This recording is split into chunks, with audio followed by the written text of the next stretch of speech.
ආයුබෝවන් අද අපි මේ ගැඹුරු විමසුමෙන් බලන්න යන්නේ බෞද්ධ විනය නීති අතරින් හරිම වැදගත්. ඒ වගේම පළවෙනියටම පැන වූ ශික්ෂාපදයක් ගැන. ඒ කියන්නේ පළමු පරාජිකාව. මේකට පාදක වෙච්ච සිදුවීම ගැන තමයි කතා කරන්නේ. අපේ මූලාශ්‍රය විනය පිටකයේ එන මක්කටි වස්තු කියන කොටස. ටිකක් පුදුම හිතෙන කතාවක්. ඇත්තටම. ඒක ටිකක් අසාමාන්‍ය සිදුවීමක් තමයි පාදක වෙන්නේ. අපේ අරමුණිටින් මේ නීතිය පැනවුනේ ඇයි ඒකේ තියෙන බරපතලකම භික්ෂු ජීවිතයකට මේක කොච්චර තීරණාත්මකද කියන එක තේරුම් ගන්න එක. හරියට හරි. එතකොට කතාව පටන් ගන්නෙ කොහොමද?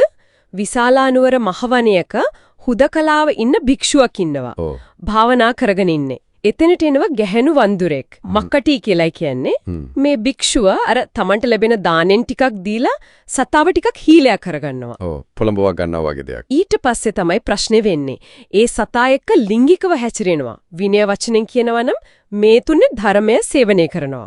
ඒක තමයි සිද්ධිය. දවසක් වෙන භික්ෂූන් වහන්සේලා ටිකක් අර කුටිය පැත්තට යනකොට අර වඳුරාගේ අමුතු හැසිරීමක් දකිනවා. අස්වාභාවික විදියට විනය පොතේ කියනවා කටිම්පි චාලේසි චෙපම්පි චාලේසි කියලා. ඒ කියන්නේ ඉග චලනය කරනවා වලිගය චලනය කරනවා වගේ දේවල්. ඒක දැකලා එයාලට සැක හිතෙනවා. ඉතින් හොරෙන් බලන් ඉන්නවා. සංගවිලා බලනවා මොකද වෙන්නේ කියලා. එතකොට තමයි දකින්නේ අර භික්ෂුව පිණ්ඩපාතෙන් කොටසක් වඳුරාට දීලා පස්සේ ඒ සතා එක්ක අර විදියට හැසිරෙනවා. දැක්කට පස්සේ කෙලින්ම අහනවා නේද ඒ භික්ෂුවගෙන්. කෙලින්ම ප්‍රශ්න කරනවා. එතකොට අර භික්ෂුව දෙන උත්තරේ තමයි අර එයා කියනවා බුදුහාමුදුරුව මේ නීති පනවලා තියෙන්නේ මනුෂ්‍ය ස්ත්‍රියෙන් මනුෂ්‍ය ස්ත්‍යා ගැන විතරයි. තිරිසන් සත්තු තිරිචාන්‍ය ගතයා ගැන නීතියක් නැහැ කියලා. ඒ කියන්නේ යා හිතුවා එයා වරදක් කරලා නැහැ කියලා. එහෙම තර්කයක් තමයි ගෙනාවේ. හැබැයි අනිත් භික්ෂූන් ඒක පිළිගත්තේ නැහැ. එයාලා පින්වල දෙනවා බුද්ධ දේශනාවේ හරයම විරාගය නම් ඒ කියන්නේ නොයල්ම රාගෙන් මිදීම නම්. එතකොට මේ වගේ දෙයක් ඉතින් මේ වගේ ක්‍රියාවක් භික්ෂුවකට කොහෙත්ම සුදුසු නෑ අනන්නුචව්‍යං අනුමත කරන්න බෑ කියලා. මෙතනදිම පේනව නේද විනය කියන්නේ නිකම්ම නීති ටිකක් නෙවෙයි ඒක පිටිපස්සේ ගැඹුරු දහමක් තියෙනවා. හරි. ඉතින් මේ සිද්ධිය බුදුරජාණන් වහන්සේට දෙනුම් දෙනවා. උන්වහන්සේට සැල කරනවා. උන්වහන්සේ අර භික්ෂුව ගෙනල්ලා විමසනවා එතකොට. භික්ෂුව ඇත්ත කියනවා සත්‍යං භගවා කියලා වර්ධ පිළිගන්නවා. ඊට පස්සේ තමයි බුදුහාඳුරෝ අර තදින් අවවාද කරන්නේ මුගපුරුෂ කියලාත් කියනවා නේද? මුගපුරුෂ හිස් පුරුෂයා අඥාන පුද්ගලයා කියන අර්ථයෙන් හරිම තදින් දෝෂාරෝපණය කරනවා. ඊට පස්සේ කියන කාරණේ තමයි ඇත්තටම කම්පනයක් ඇති කරන්නේ. මොකද්ද? උන්වහන්සේ දේශනා කරනවා විසකුරු නාගයෙක්ගේ කටේ ආසීවිසස්ස ගෝරවිසස්ස එහෙමත් නැත්නම් කළු සර්පයෙක්ගේ කටේ කන්න සප්පස්ස එහෙමත් නැත්නම් ඇවිලෙන ගිනි අඟුරු වලත අංගාරකාසුය ආදිත්තාය ලිංගේ දෑම්මනම් ඒකත් මේ වඳුරෙක් එක්ක කරපු දෙයට වඩා හොඳයි කියලා. ඒක හරිම තද සැසඳීමක්. ඇයි එහෙම කියන්නේ? ඒ කියන්නේ මෙහෙමයි හේතුව උන්වහන්සේම පැහැදිලි කරනවා අර නාගයෙක්ෙන් හරි ගින්නෙන් හරි වෙන හානියෙන් වෙන්නේ මේ ජීවිතේ මරණයටපත් වෙන එක නැත්තම් මරණාසන්න දුකක් විඳින එක විතරයි. ඒ කියන්නේ ඒ හානිය මේ ජීවිතේට සීමයි. නමුත් තිරිසන් සතෙක් එක්ක මෙවුන්දම් සේවනය කිරීමෙන් රැස් වෙන අකුසල කර්මය අන්නේ ඒක නිසා මරණින් පස්සේ ඉපදෙන්නේ අපාය දුර්ගතිය විනිපාතේ නිරය වගේ තැන්වල අපායෙන් දුක්ගතින් විනිපාතම් නිරය උපපජ්ජේය. ඒ කියන්නේ විපාකය ගොඩක් බරපතලයි දිගුකාලීනයි. හන්න හරි. අතිශයින්ව දරුණුයි.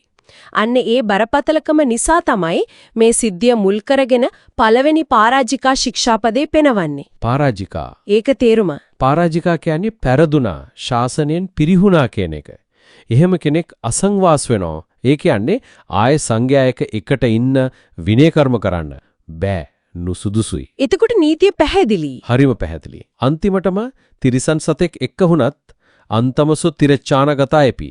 ලිංගිකව හැසිරුණොත් ඒ භික්ෂුව පරාජිකා වෙනවා. ශාසනය නිවත් වෙනවා වගේ තමයි. හරි. ඊට පස්සේ ප්‍රවතප්තාවක් කියනවානේ වජ්ජිපුත්තක භික්ෂූන් ගැන. ඒකත් වැදගත් සිද්ධියක්. එයාලා මොකද කරන්නේ? එයාලා ශික්ෂාව අතාරින්න නැතුව සික්ඛම් අපචක්ඛාය තමන්ගේ දුර්වලකම කාටවත් කියන්නේ නැතුව දුබ්බල්‍යම් අනාවිකත්වා මේ වරද කරගන්නවා. භික්ෂූන් විදිහට ඉන්න ගමම්ම. පස්සේ කාලයක් ගිහින් පසුතැවෙනවා. පසුතැවලා එවිත් අහනවා ආයි පැවිදි වෙන්න පුළුවන්ද කියලා. ආනන්ද හාමුදුරුවෝ හරහා තමයි බුදුහාමුදුරන්ට මේක දන්වන්නේ. එතකොට උන්වහන්සේගේ පිළිතුර හරිම කෙලින්. මොකද කිව්වේ? පරාජික වරදක් කරපු කෙනෙක්ට ආයේ උපසම්පදාව දෙන්න බෑ. අට්ඨානමෙතම් අනවකාසෝ. ඒක වෙන්න බැරි දෙයක්. ඒකට අවකාශයක් නැහැ කියලායි දේශනා කළේ. ඒ කියන්නේ ඒ දොර සම්පූර්ණයෙන්ම වැහෙනවා. ඔව්.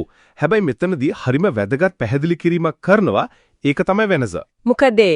කවුරු හරි කෙනෙක් මේ වරද කරන්න කලින් හරියට විධිමත්ව ශික්ෂාපද අතෑරලා සිවුරු අතෑරලා ගිහි වුණා නම් සික්කම් පච්චකාය ගිහි කෙනෙක් බවට පත් වුණා නා. හිතුනොත් පැවිදි වෙන්න ඒකට අවසර තියෙනවා. හරි.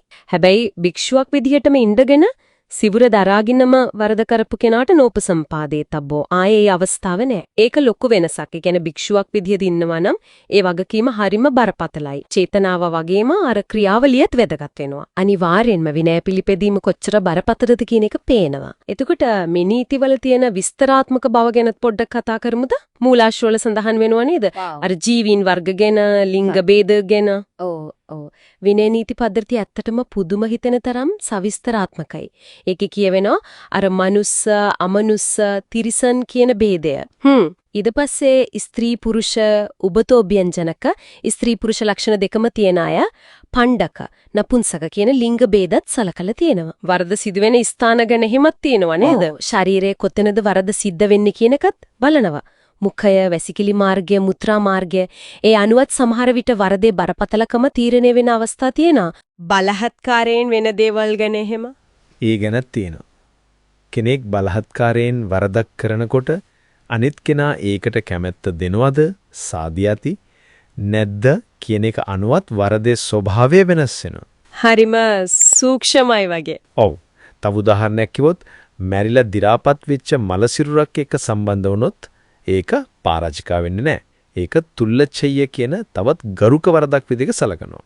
ඉතින් මේ හැම දෙයක්ම ඒ කියන්නේ පුළුවන් තරම් හැම තත්වයක්ම ආවරණය කරලා භික්ෂූන්ව වරදින් මුදව ගන්න උත්සාහයක් තියෙනවා. ඉතින් මේ කතා කරපු හැම දෙයකින්ම අපිට පැහැදිලිව පේනවා මේ පළවෙනි පරාජිකා ශික්ෂාපදය පැනවෙන්න මුල් වුණේ ටිකක් අසාමාන්‍ය සිදුවීමක් තමයි. ඔව්. හැබැයි ඒකෙන් පැනවු නීතිය නම් හරිම දැඩි, හරිම පැහැදිලි. තිරිසන් සතෙක් එක්ක වුණත් ලිංගික සම්බන්ධයක් භික්ෂුවකට සම්පූර්ණයෙන්ම තහනම්. අනිත් වැදගත්ම දේ තමයි වරදක් කරන්න කලින් විධිමත්ව සිවුරු අත්හැරලා ගිහි වෙන එකයි. එහෙම නැතෝ භික්ෂුවක් විදිහටම වරද කරන එකයි අතර තියෙන අර ලොකු වෙනස නේද? අනිවාර්යයෙන්ම ඒ සීමාව හරිම පැහැදිලි. ඉතින් මේ විනය නීති දිහා බලනකොට අන්තිමට හිතන්න මොනවා හරි ඉතුරු වෙනවද?